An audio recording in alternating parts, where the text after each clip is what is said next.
तोड़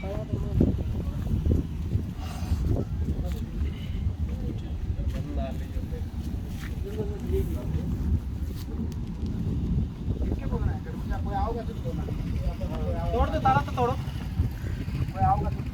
करो शुरू श्रीमान। मोहित भाई एक बार ये बता दीजिए ना, आप कागज पढ़ के हमने क्या क्या पूछ रखा है ताला तोड़ने से पहले, क्यों तोड़ रहा था, क्यों ताला तोड़ रहे हैं हम? सही है हम लीगल हैं या इलीगल हैं, हम आप ये तो बता दीजिए ना। भाई साहब हमने इसलिए ताला तोड़ा है, बैंक से हमने 7-8 सवाल किए हैं। ठीक है जी। ठीक है जी। बैंक से? हाँ जी, जो हमारा लीगल राइट है उसके तहत हमने बैंक से सवाल पूछा है। जी जी। और अकेला बैंक से ही नहीं, इनके पूरे सिस्टम को मैंने पूछा हुआ। कहाँ से सवाल पूछे आपने, बताओगे जरा? हाँ जी, हमने इनके रीजनल ऑफिस में पूछ लिया। ठीक है। इनके हेड ऑफिस में पूछ लिया। ठीक है। इनके जोनल ऑफिस में पूछ लिया। ठीक है जी। और खुद ब्रांच में दे दिया। उसके बाद डीसी को दे दिया, एसपी को दे दिया, एसएचओ को एसएचओ सदर दे दिया, एसएचओ सिटी को दे दिया। ठीक है। हमें कहीं से कोई जवाब नहीं। और हर एक पे मैंने लिख के दिया हुआ बाकायदा कि जी हमें 7 दिन के अंदर हमें इसका जवाब चाहिए। ठीक है जी। ये किसी भी सवाल का जवाब हमें कहीं भी किसी अधिकारी ने अब तक नहीं दिया जी। डायरी नंबर दे दिए। ओके। और हम रोड पे आए हुए हैं बैंक की गलत नीतियों के कारण। बैंक हमारे साथ फ्रॉड किया है। जो पेपर करेंसी एक्ट के तहत सारी चीज हमारे साथ फ्रॉड हुई है। सबके दस्तावेज मेरे पास है। यानी कि मतलब आपकी छत तक खोस ली इन लोगों ने, और उसके बाद भी आपको टाइम पे टाइम देते हैं? टाइम पे टाइम अफसर दे रहे हैं जी। बैंक वाले तो कुछ बोलते ही नहीं, चुसकते ही नहीं। तो इसलिए इस भाई ने पंचायत का सहारा लिया और पंचायत फैसला किया। ठीक है। तो पंचायत ने फैसला, पंचायत में आपके साथ कौन कौन है पंचायत में? ये सभी पंचायत में है ना? ये सारे पंचायत में। इन पंचायत से पूछ लो कि मैं गलत हूँ या सही हूँ। हाँ भाई, ये पंचायत वाले क्या ठीक कर रहे हैं ये लोग? ना भाई, जब बैंक फ्रॉड कराए तो फिर गलत है। अगर बंदे के पास छत नहीं है तो क्या करेगा, कहाँ जाएगा?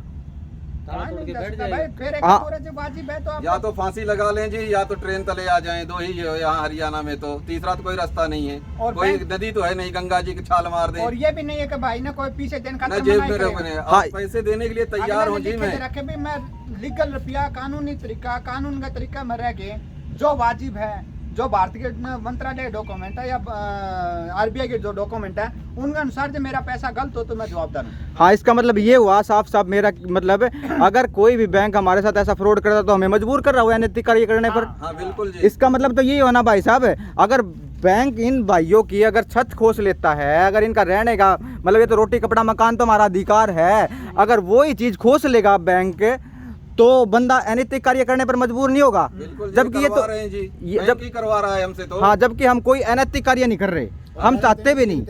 और हमारा संविधान ये नहीं चाहता कि कोई भी आदमी अपराध करे। हमारा संविधान नहीं चाहता ना कोई भी आदमी अपराध करे, इसलिए आप अपनी छत ले रहे हो जी।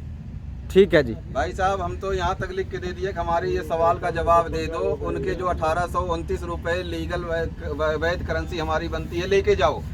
आज तक वो जवाब नहीं देते, बोलते नहीं हमसे। तो तब तक आप इसका मतलब भी अब यहाँ पे डीएम का आदेश का उल्लंघना की भी बात मैं आपको क्लियर कर देता हूँ कि डीएम के उल्लंघन जो है बैंक ने खुद किया है।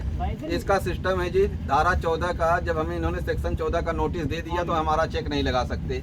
लेकिन इन्होंने क्या किया, 11 तारीख को हमें सेक्शन 14 का नोटिस देते हैं और 12 तारीख को चेक लगा देते हैं। यानी डीएम का परमिशन को इन्होंने खुद ही इग्नोर कर दिया कानूनी तौर पे। लिखित में है मेरे पास, है नोटिस भी है, बैंक स्टेटमेंट में हर एक चीज है। दूसरी चीज, हमारा खाता बैंक में हमें बुला करके कहते हैं इसको क्लोज करिए। आरबीआई की गाइडलाइन, हमने क्लोज करने के लिए दस्तावेज दे दिया, उसको मिस यूज करके चेक लगा दिए। मैं नहीं कर रहा हूँ, ये उनके दस्तावेज। आपके कहने का तात्पर्य ये है कि यानी कि बैंक पहले संविधान तोड़ता है। हाँ। बैंक पहले कानून का उल्लंघन करता है और क्या होता है, आम आदमी को मजबूर करता है कि वो अनैतिक कार्य करे। बिल्कुल। फ्रॉड कैसे फ्रॉड करे नहीं, ये इनको बुलाया बैंक में खाता क्लोज करने के लिए, इनके साथ 420 तो बैंक कर रहे हैं। यानी कि बैंक अकाउंट सेविंग अकाउंट तो बैंक के ऊपर एफआईआर, तो बैंक के ऊपर एफआईआर करंट अकाउंट को क्लोज करवाया। ठीक है, करंट अकाउंट का क्लोज करवा दिया। उसमें कुछ चेक हमारे साइन हुए थे, हमने कहा इसको जी, इसको आप वो कर दीजिए, डिक्लाइन कर दीजिए। आपका करंट अकाउंट था, उसके आपने करंट अकाउंट के चेक दिए हुए थे बैंक को, जी वो अकाउंट उनसे क्लोज करवा के फिर क्लोज कराने के बाद वो चेक लगा दिए नहीं थे जी, दिए नहीं थे। इन्होंने चेकबुक वगैरह सारा मेरे से, इन्होंने एक थंब लगाने वाला मशीन भी दिया था, क्योंकि ये फर्म है, लेन देन होते रहता है, वो दिया था। बोले ये सारी चीज़ आप जमा करवाओ, आपका अकाउंट आरबीआई का आ गया कि आपको ओडी लिमिट अकाउंट है और ये चलेगा, ये बंद होगा। मैंने कहा जी कर लो। उसमें मेरे 8 चेक सिग्नेचर हुए थे। उस चेक को दिया, मैंने कहा इसको डिस्पोज आप करिए, सिस्टम में इसको ख़त्म कीजिए इस चेक को। हमें बता दिया गया कि आपका अभी सर्वर जो है डाउन है, जब खाता ही बंद कर दे रहे हैं तो चेक का क्या यूज रह जाएगा। कोई बात नहीं, आम आदमी बैंक पे विश्वास करता है। मैंने कहा जी ठीक है, उसके बाद मैंने गौर नहीं किया। अब इन्होंने क्या किया कि वो चेक को इधर तो लीगल नोटिस दे दिया मेरे 14 का, सेक्शन 14 का पोजीशन लेने का, उधर धड़ाक से लगा दिया। जबकि एक्ट ये कहता है कि जब तक इस बिल्डिंग को नीलाम नहीं करते थे, जो रिकवरी के लिए बैलेंस बच जाता है वो उसके बाद चेक लगाएं। और ये मैं नहीं कह रहा हूँ, ये हाई कोर्ट चंडीगढ़ कह रहा है।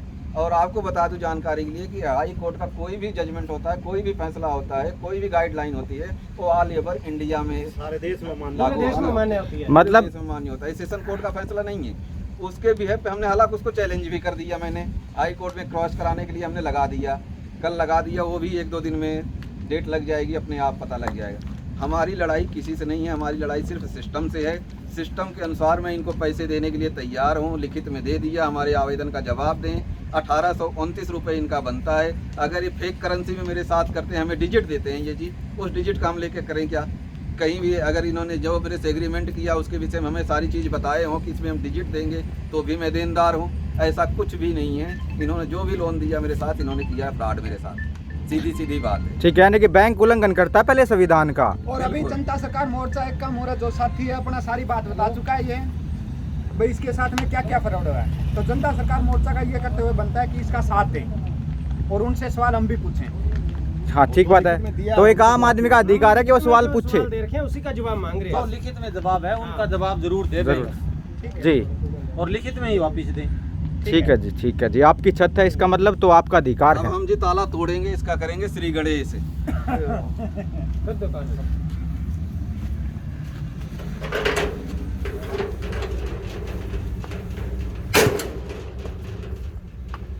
थोड़ा दस्ता निकल गया कि वो दूजा ले मेरे भी थोड़ा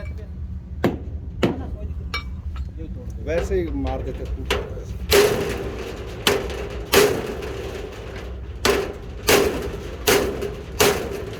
गया टूट गया।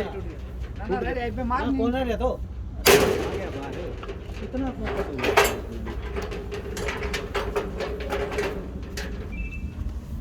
नहीं कोई वो है बैंक की। इस पे मोहर भी नहीं है, आप इसकी भी फोटो ले लो साहब। डरा रखे बस सुनो, बैंक की मोहर नहीं है। और भी नहीं है। कोई बैंक की नहीं है। हाँ टूट गया।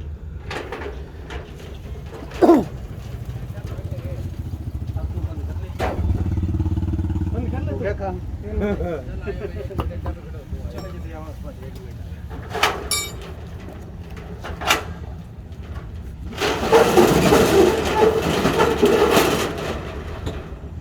मेरा मोबाइल किसी साथी के पास मैंने दिया था।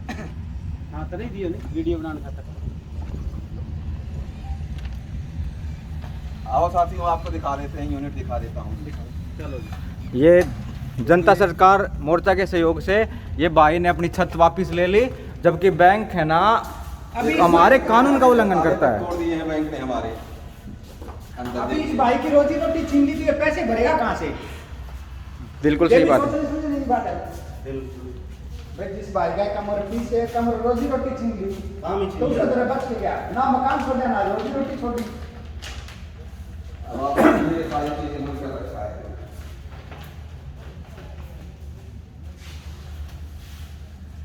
सर्व वाले ये देखिए आप, इन भाई का चलता हुआ काम बिल्कुल उन्होंने है ना अपने फायदे के लिए ठप कर दिया।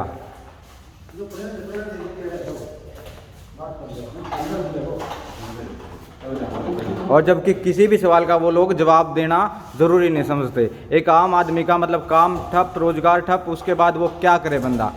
मतलब हमारे संविधान के साथ इतना खिलवाड़ करते हैं बैंक वाले कि आम आदमी की छत तक खोस लेते हैं।